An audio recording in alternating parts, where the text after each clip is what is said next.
obviously, for those of you watching on YouTube, please subscribe to the channel, like the video, drop your comments down below, share it if you can. All of that helps with the algorithms. For those listening on Spotify, Apple, or any of the other podcasting platforms, please follow, give us a 5-star review. All of that stuff helps grow the podcast and get us out there in front of more viewers and listeners. So yeah, greatly appreciated. Let's talk about our teams then. So let's start off with United against Everton. Obviously, that was the Sunday earlier kickoff. Man U winning 4-0. Pretty resounding victory in the end. But I'll tell you what, that first half an hour, I wouldn't say it was shaky, but Everton gave as good as they got. And they had a couple of no real clear-cut chances, I would say, but they had us, a couple of times on the break and 2 against 1s, and a couple of times when a better final ball or decision by a Beto or Decore or something like that, and maybe they could have punished us. But after that, final 10 minutes of the first half, Rashford obviously getting the opening goal with a bit of a deflected effort, although I think it was on target, so he's been given the goal from a Bruno corner, and then Xerxes doubled the lead after some really good pressing work from Ahmad, and then Bruno kind of squares it. I actually thought he messed it up at the time and thought, bloody hell, we've just cocked that up. But Xerxes did really well and stretched onto it and got the finish. And then second half, I was literally just coming back from making myself some snacks to enjoy the second half, and bloody Rashford had scored. And it was 3-0 again. Really, I think it was Xerxes this time with a nice little ball around the corner. Ahmad gets onto it, does a slide rule pass, and then Rashford tucks it away at the near post. And then, Xerxes finished it off again. I feel like I'm calling out Ahmad, and we're going to do a similar thing when we talk about the Arsenal game with Saka. Basically, everything had something to do with Saka. In this game, almost everything had something to do with Ahmad. And he wins the ball back, slides it through to Xerxes, who makes it 4-0. So, resounding win. I saw some stat that it's been like the first win of that margin in like 18 months or something for United. I can't remember any games that we've won more than like a goal margin in that last kind of latter part of Ten Hag's reign. So yeah, man, a lot of people saying Amorim-Ball's here. Combine it with the 3-2 win in midweek against Frodo Glimt and those Norwegian Dons. That's back-to-back wins. What did you make of the game, first of all? I mean, you can bundle in the Bodo Glimt one if you want as well, because we obviously haven't talked about that since. But you can start off with the Everton game. What did you make of it? Yeah, I think it started evenly, as you said. I think Everton, again, we said it on the preview last week. They just got no quality to finish the ball, man. I think that I was happy to see that they started Beto, and I do think that he's still going to have to find his shooting boots, and I think he's going to have to find them pretty quickly. But I still feel like he gets into good positions, and I think if you get him to be, if you can find a way for him to find form, I think he's probably a more dangerous Premier League striker than, in my opinion, Dominic Calvert-Lewin, particularly given all the injuries, right? But yeah, no, I mean, overall, Everton just couldn't finish anything, right? And let's be honest, none of their chances were like majorly clear cut or anything else like that. But, a more clinical team maybe puts away a goal or two, and that gets to what happened with Bodo Glimt, right? A little bit more clinical nature from their strikers, and you can put Man United in some bother. And I think it's weird because, like, in that Ipswich game, you started really, really well, right? You scored within the first 80 seconds or whatever it was. In this game against Everton, it seemed to be the opposite, where you started kind of not shakily, but you just didn't seem quite as on it as maybe you have done previously. And it's a problem that a lot of teams are going to have. I think, I've started to see more of a trend of teams starting a lot slower these days, particularly the big teams. And I think, again, if you come up against slightly better opposition, it might be a bit more difficult for you to deal with that. But I think against Everton, you were pretty safe in the knowledge that they can't finish their dinner and you have enough quality to make chances for yourselves. And that is exactly what you did. You made so many chances. I think I messaged you at probably just after half time or just before half time, and I was like, you guys are absolutely pumping these lot. And really, like, the patterns of play were beautiful. I think that you could see, I've seen some videos after the fact now, particularly for that Rashford goal after half time, about the way that Xerxes and Rashford pulled the fullback and centre backs really high up the pitch with their movement and allowed Ahmad to get kind of space in behind. And then obviously the beautiful underlap from Rashford and then an unbelievable finish. And I think that was like a typical, from my point of view, that was like a typical Man United of old kind of goal. Like in terms of, I know you don't really like this one, but like it was a really beautiful counter-attacking goal. It was kind of the total football aspect of using both good passing, good movement off the ball, and clinical finishing to take advantage of Everton's maybe naivety. And it was honestly a really good watch. I think from a Man United perspective, from a Man United fan perspective, they must be really happy with the game. You know, I was making fun of bloody Squirtsy last week, and he's gone and banged 2 goals in. And everyone was calling out Rashford for throwing his gloves on the ground, and he's gone and done. I think he was really good against Everton. So overall, really good. You know, you've got still the Bruno haters coming out and trying to say stuff, but I think Bruno was really good too. I mean, I can't really think of a player that wasn't good for you guys. I think maybe there were some players that were a little bit less prominent, like maybe Mainu didn't have like his best of games. But even that's a bit harsh, really, right? Like Dallo still stinks it up, but as long as he doesn't make a massive problem, as long as he doesn't give away a goal, I feel like that's an improvement for him, given his recent form. So yeah, overall, I think it was a really decisive performance from Man United and builds the confidence, right? It just continues to build the confidence.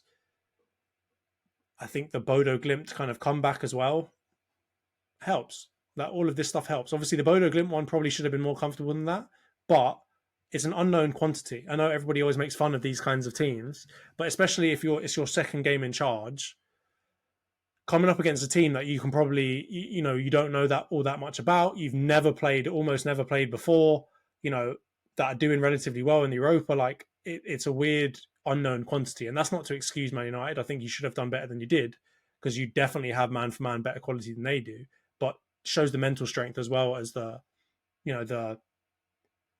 style of play thing that everybody wants from Man United these days, right? The Man United fans want better styles of play, better patterns, etc., but they also want your team to have some grit to them.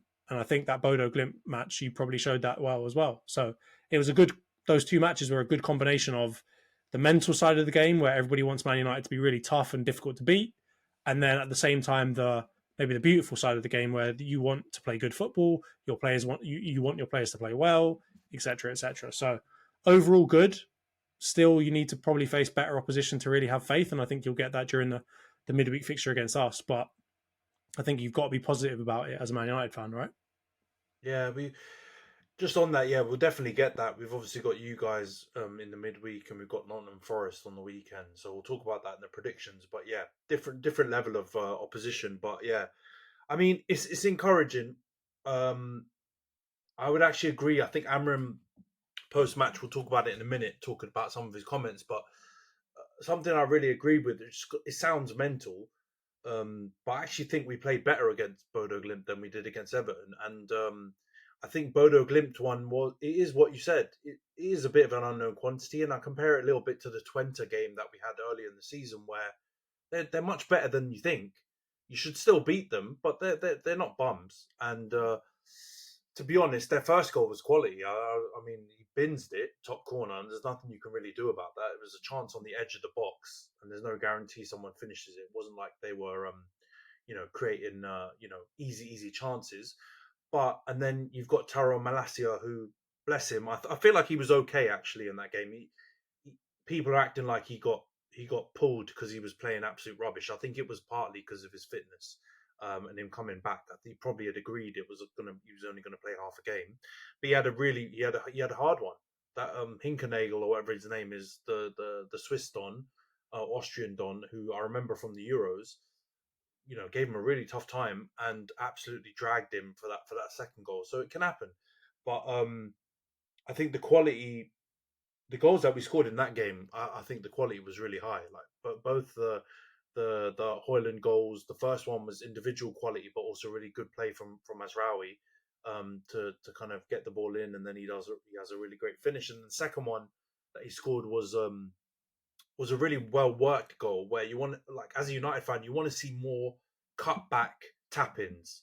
Like, everyone else scores those goals, and I can't remember the last time we've scored cutback tap-ins. Like, it's not become something that we play for, and I feel like it's a sign of a good possession style of play when you can create chances where you've got easy tap-ins. That's essentially Pep's whole blueprint in it to try and pass Yeah. people to death and get Basically, it to, to the point just where score you cut high it back. XG goals over and over again, right? Like they don't want to be shooting from the edge of the box where it's like a 0.01% chance, or whatever. Yeah. They want to get into positions, basically sweaty goals. If you've ever played FIFA, they just want to score sweaty goals over and over again. Yeah. Which is part of what took the fun out of football. Let's be honest. Yeah. I'm not saying I want us to do that every single time, but I want us to be able to. I think it shows they need to that contribute more to your overall goal tally. Yeah. I feel like also, I mean, it's also, I think it's a show of like proficiency when it comes to possession football. If you can create those kind of goals, let's be real, right? I agree that scoring other types of goals, they're gonna make me just as happy. If I was in your shoes and I was scoring, Gabriel was scoring the amount of headers that he would score, I would love that just as much. I just want us to be able to score those goals. I don't want us to always have to rely on individual brilliance. Because I'll be real, with that Højlund second goal, could have been anyone in the middle there. It wasn't playing on his attributes. It was literally a team goal, and you want to see more goals like that. So yeah, weirdly, back to my original point, I thought we played better against Bodo Glimt than we did against Everton. But yeah, to your point, Everton, I think they were also poorer than they normally are. I'm not going to give us all the credit. Like, they've been decent recently. We talked about it being probably quite tight. And the fact it wasn't quite tight wasn't purely because we played unbelievable.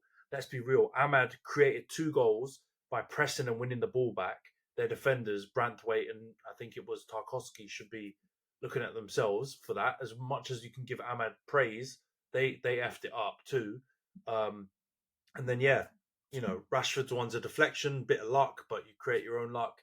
And then, I can't remember what the third goal. Yeah, it was a nice bit of play. The third goal was my favourite one, the Rashford second goal, because like you said, there was movement. There was very much loads of intention by both Xerxes and Rashford to do something to pull players out of position. And then there was little bits of quality, good decision making. I was like, that one was a great one. If it had been Garnacho instead of Ahmad, he would have. No, people have been saying that. That's been the comments, haven't they? And I get it, and to a certain extent, I agree. If we had Garnacho in for kind of any of those front 4 players that got goals and assists in that game, Ahmad, Rashford, Xerxes, or Bruno, you're probably not going to score them. Maybe not all of them. Maybe he scores one and sets up one of them, but he would definitely be way more wasteful than those 4 players. Because I can't remember those 4 players really wasting too much when there was some chances created. And obviously everyone's going mad on the Ahmad train. And yeah, I rate him. I think he's a really, really good player. And he's got a lot of potential. He's a prospect. If you remember, I love using that word. He's no more than that at the moment. But I actually didn't love his first half, weirdly enough. Like, he kind of was. He felt like he was a bit sloppy in the first half. Like he gave the ball away a few times with bad touches and stuff. But he got better as the game went on. In the second half, he was really, really, really, really effective. And I really like him at that right wing back position or right winger position. And yeah, it's positive, man. It's definitely, if you add in the little Ruud van Nistelrooy 4-game period that's managed to get man another Premier League job. We've had quite a run of games now where we've got a good chunk of victories and some respectable draws. The Ipswich one's probably the worst one on paper, but if you watch that game, we were quite lucky to get the draw. So yeah, man, I'm happy with the week's performances and results. And yeah, massive couple of weeks, man, because I was looking ahead in the calendar. You've got Man City and Tottenham as well. Your got next 4 Premier League fixtures are disgusting. You've got Arsenal, Forest, very difficult. Then you've got City, and I don't know if the Tottenham game is maybe the EFL, the League quarterfinal of the Carabao. Yeah, you've got some disgusting matches coming up. I think Victoria Plitzen or whatever they're called are probably going to be your I mean, even that's away as well, so that's not that fun either. So yeah, you've got some stinkers coming up. I think it culminates with a trip to Anfield in early January. So yeah. You got to play the Cherries as well, mate. You got to play the Cherries. Bournemouth at home. Yeah, I think they're at home though. Yeah, but we've got. I think we've got Newcastle at home in there. We've got some stinkers coming up. So we needed to get these points, but looking at the table,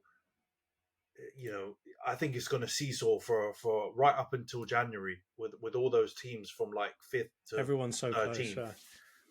you could see just people are gonna lose to each other and drop points here and there. And I think the gap to third, I'm not going to include City in it because they've been so bad. I don't know where they turn the tide. It will probably be against us, to be honest, but I still think they'll drop other points as well. They look like they're in total disarray. So I think from Chelsea down, I think it's open season really, right? I think everyone's going to beat each other, and whoever gets the best run of form can make a run at it. But it's a good first week or second week for Amorim, and I'm happy with it. Well, I mean, on that note, I've got a couple of go on. questions. One is just off the cuff. How happy are you to finally be back in the black when it comes to goal difference?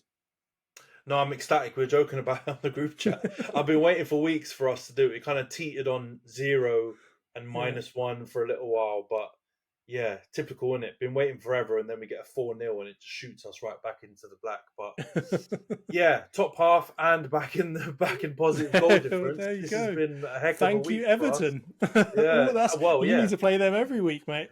Yeah, but I mean, decent against them at home. To be fair, I know we talked about it last week being tight, but I was confident we'd get a win. I didn't think we'd win 4-0, but I was confident we'd beat them because we generally, dispatched them. I just didn't think it would be that wide a margin, but I mean, I think you deserve to beat them. You're better. It's at Old Trafford. You deserve to be beating them. But let's just hope that they can pull something out of the hat. I think they've got Liverpool maybe in a couple of weeks' time as well. So it's on the weekend, yeah. On the weekend there. So I think I'm just praying that they can do something against them. It's the last Merseyside derby at Goodison Park, though. So if they don't get up for that, if they don't get up for that, God knows they've got to stick it on him. So I'm hopeful. Yeah, I mean, regardless of them moving stadiums, it could also be the last Merseyside derby that we see in the Premier League for a while anyway, because Everton are stinking it up and still could go down. They'll be all right.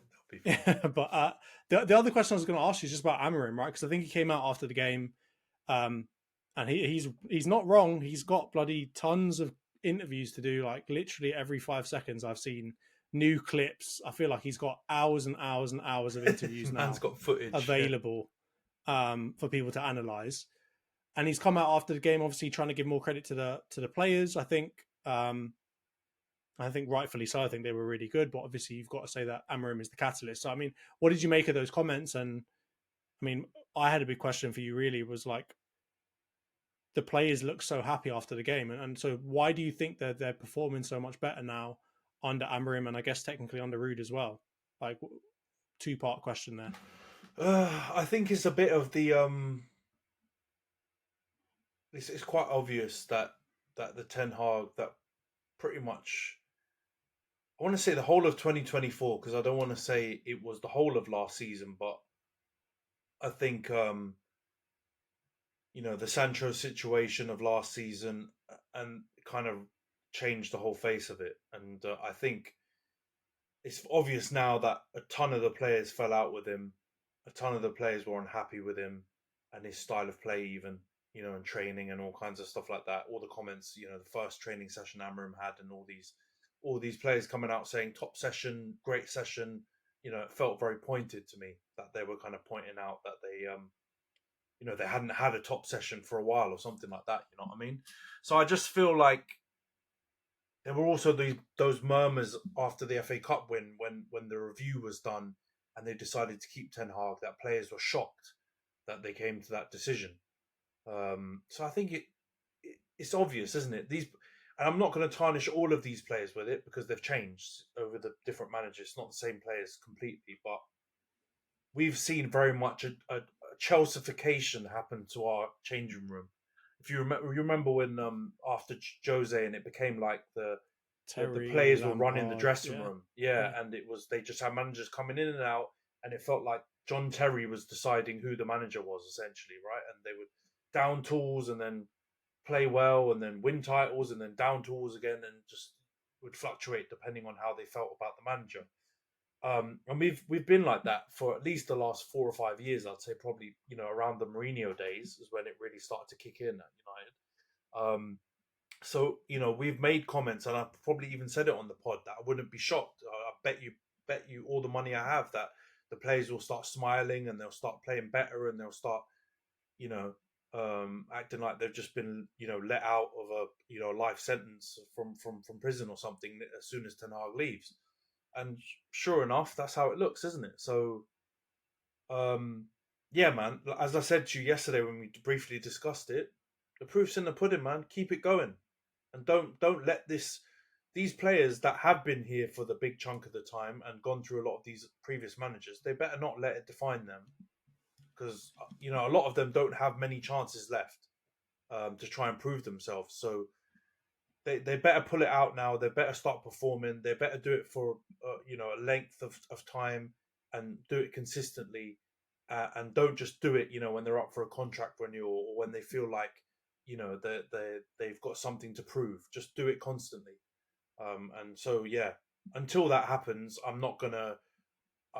I'm never gonna be player FC anyway, and that's why I'll always veer more towards backing the manager, because this kind of stuff happens too often, and I don't think it's right, to be honest. You support the badge, you don't support the players. So you've got to back the manager. He should have the club's best interests at heart. And like you said, Amorim, from how it sounds like, and all the sound bites we've seen of him and all the videos and stuff like that, and all the weird situations he's been put in the first 2 weeks of being a Man United manager, I feel like he's done all right.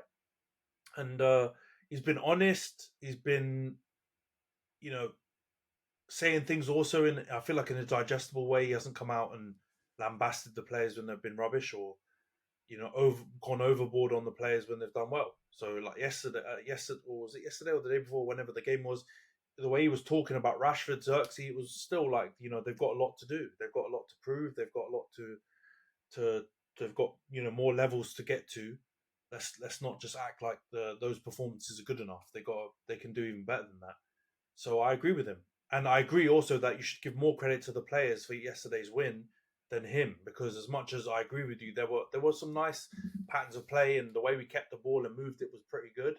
But it was still stuff that we could see happen under other managers that won us that game. I don't think it was tactical genius. I think the players turned up and they're better than Everton's players. And there are a few little things that happened. Ahmad's performance, you know, provided a platform for us to score and win. Bruno as well, and then the rest is just the players turning up. Like you said, if you'd have put Garnacho in that position or a couple of other wasteful players, even Rashford and Xerxes on other days, they might miss. They miss a lot of chances. So I don't want to act like it was a Amorim victory or Amorim-Ball victory. I think the fans that are going and saying that it's a bit premature, man. Like, even with the Yeah, signs of style of play and the patterns of play, it's looked way better, and it looks like there's some structure, but I'm still not like acting like it's night and day, some crazy difference. Um, there's still a lot to come, and for me, the yeah, jury's still out on him. But I agree with his comments, man. I said it earlier. I think Bodo Glimt has been our best performance, and we scraped it. yeah. And then this one, you've got to give credit to the players, but now the spotlight's on them. I feel like I don't know. I want to ask you on this. I feel like Amrim has not a free hit, but he's in quite a nice position this season. Anyway, for the rest of the season, right? He's got the opportunity to just put all of these players under the magnifying glass and look at them really and say, "Look, what you're made of. Like, do you want to actually be a part of this project, and or do you want to, if you're not good enough, you're gonna have to jog, and I'll get some other players that I know that are, what are the words he's used, intensity and all these things that he wants to play with. So do you agree, or do you think he's still got a lot of pressure on him as well? No, I agree. I think as I've said many times before, Man United fans needed to humble themselves and not believe that they can just turn anything around and that they should put so much pressure on a manager. I understand the whole idea, and I've seen some football influencers also try and say the same thing, like, "Oh, I'm not here for top four. I'm only here to talk about league titles, and that's what I'm only ever going to demand from my club." If there was any team in the world that could do that, it would be you. It would be the likes of Real Madrid, etc., to try to do that.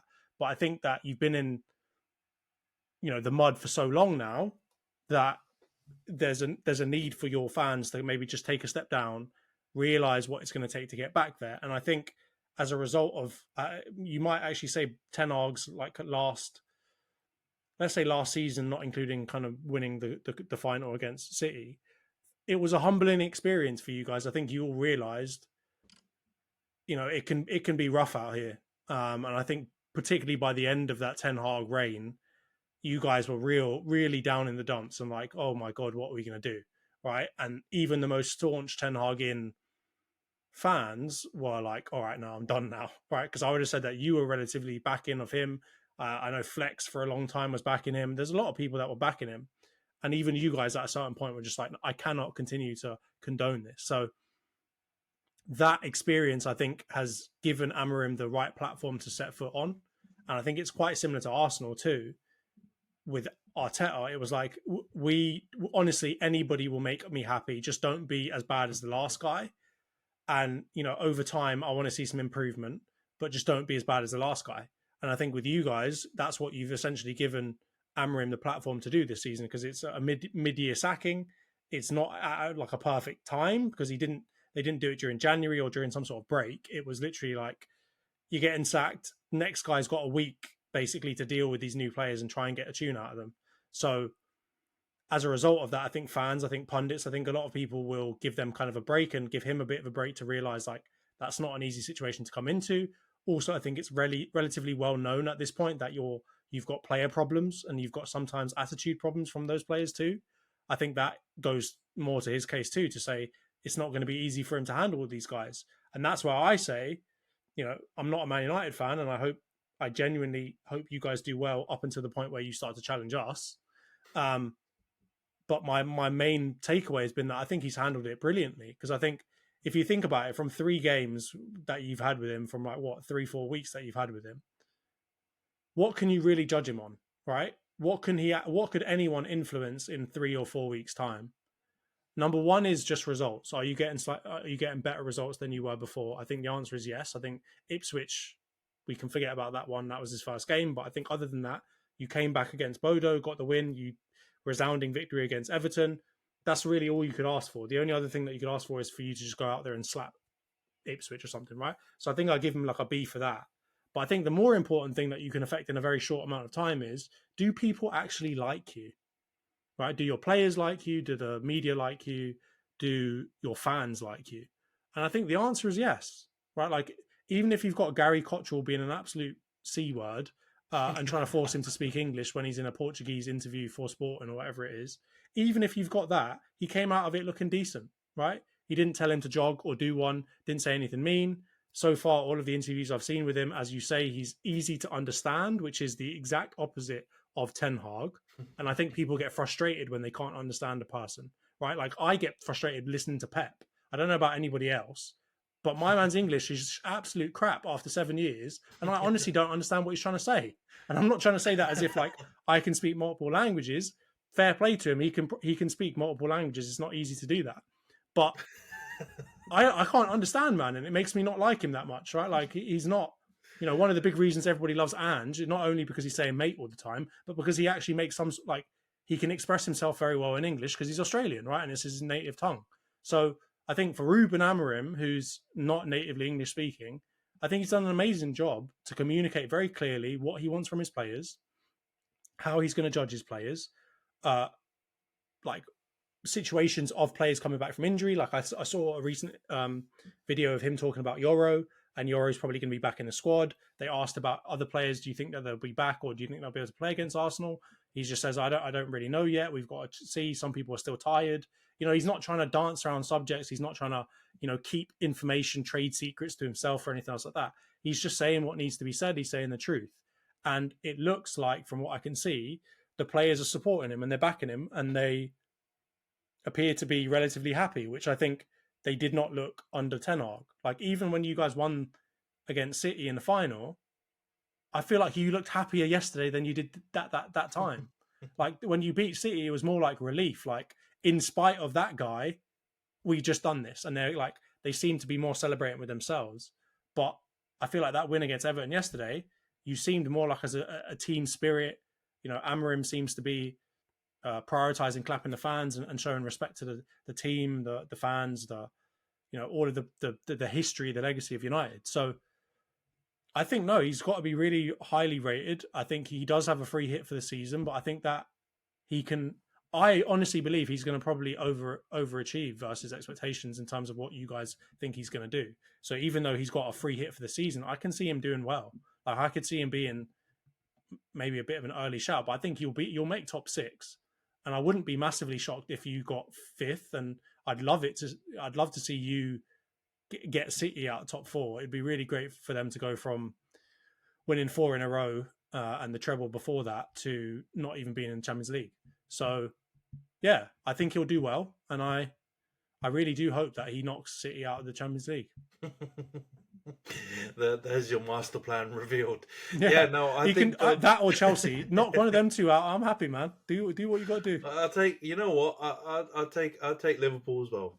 Let's try and catch Liverpool. I think that one's a hard one to achieve. That might be too far for poor old Amorim. But no, I hear it, man. I feel like it's just early days, man. Like I don't know what we can do. I don't know what he can do. All I know is that I think the things that I asked for on this pod, and I think you agreed, and like a couple of the other people that we had on agreed on, was the new manager has to have soft skills. He has to be charismatic. He has to have communication skills. He has to be the antithesis of Ten Hag. Yeah, because that's clearly what I think you need when you've had Ten Hag or someone like that. But also just clearly what a modern manager needs to have in this current day of football. The players, I don't think, are going to respond to a Ten Hag type character. And honestly, after experiencing Ten Hag, it's like, what was that R. Kelly documentary called? Surviving R. Kelly or whatever it is. Surviving Ten Hag. After surviving Ten Hag, I'm shocked that he succeeded at Ajax. I understand the tactical part, and he still showed that at United as well. But it's like, if you have someone who has that, like, it just seems so uninspiring, like in press conferences and stuff like that. How did it work, man? Because that wasn't that long ago, right? That was like the late 2010s, like 2018, 2019, 2017 stuff. It's not that long ago. You'd still think modern football player exists and that's how they are then, would still, ring true now. But somehow he managed to do really well. So yeah, anyway, I think Amorim, in terms of the character fit, makes sense. Now it's just going to come down to, is he going to be able to get the best out of the players? Do we have good enough players as well? Can he deal with setbacks? I think that's going to be a big one. And let's see how. But the only thing that makes me feel a little bit more relaxed about it is he's not coming in from a sporting team that never ever lost. He was there for 4 years. They didn't win the league a couple times. They held some big losses. Eric Ten Hag, we just talked about him. He slapped them home and away when he was at Ajax, that sporting team. So, he's had difficult moments. But obviously United's a different scale and size of club.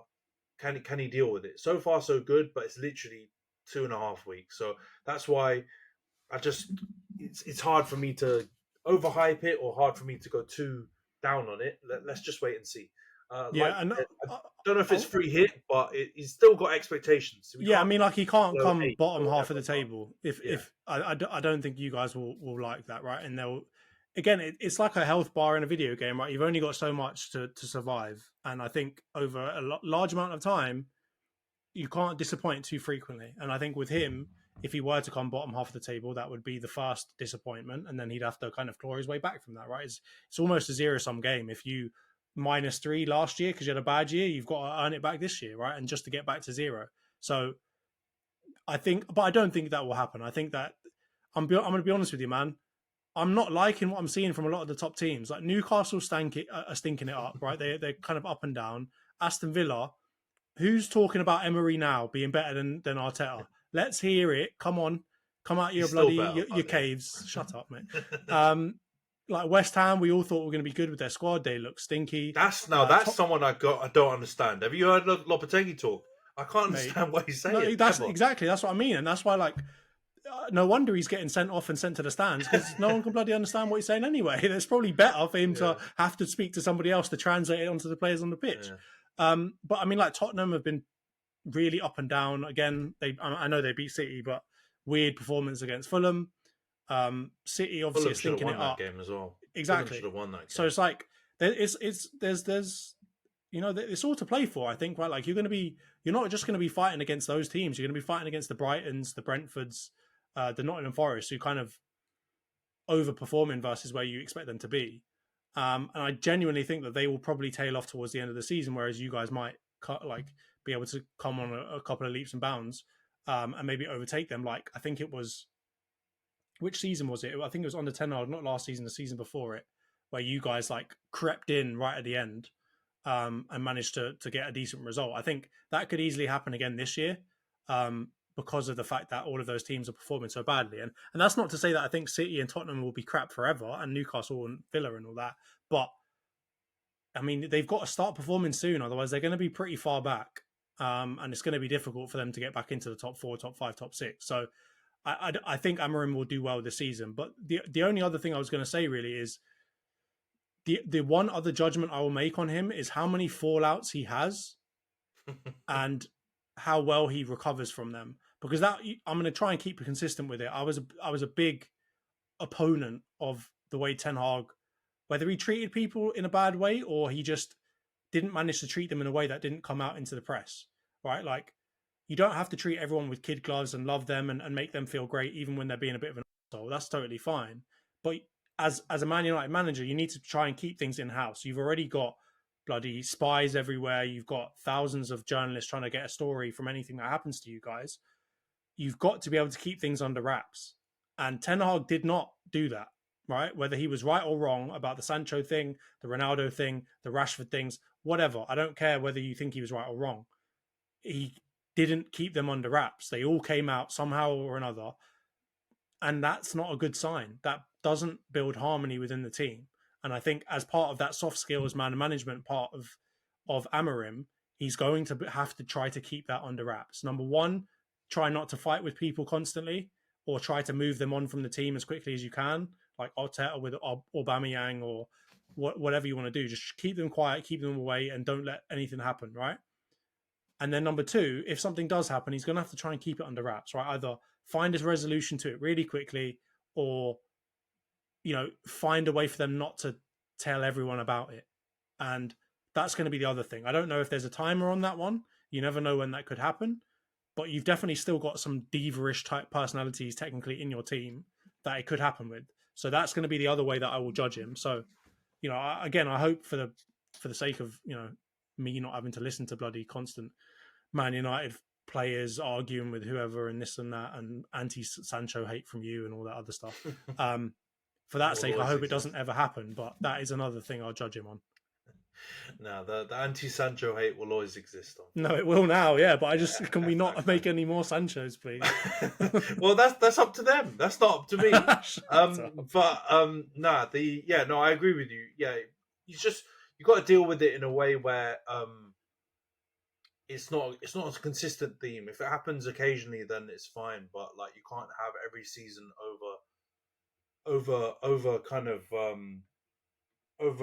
overclouded by like these big incidents. Like, if it happens to Ronaldo once, fine, that can be your Aubameyang moment. I felt like he dealt with that one very similarly to how Arteta dealt with the Aubameyang one.